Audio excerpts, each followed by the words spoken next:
Okay, friends, this is a set of 3 resistance bands that I got on Amazon.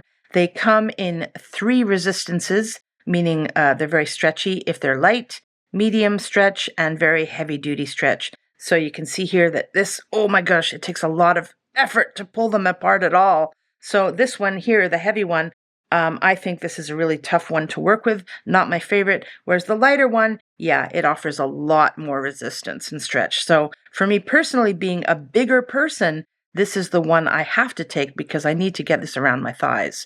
All 3 bands come in this handy bag, which is very useful to keep things clean and organized. It does come with a piece of paper that tells you only 5 possible usages for them, but I think it's good that they did this so that you know.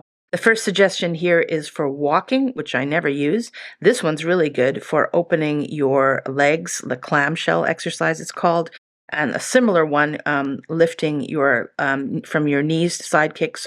And also you can use them for isometric arm exercises. But the one that I really got it for was basically squatting. So you can put them around just below your knees to keep your legs in check, and also this is probably the one I like best, just to keep your alignment good here. So there you go. That's what these are. But if you're a bigger person like me, do note that the width of these is not that big. So you'll probably, if you're like me, get more use out of the lighter stretch one that can fit around your body better. And this is what they look like in the bag.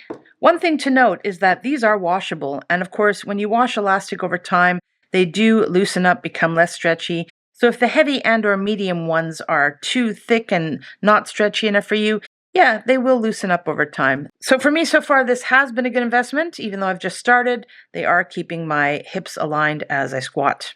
And I do plan to use them for other things too. So there you have it. Hope this was useful to you.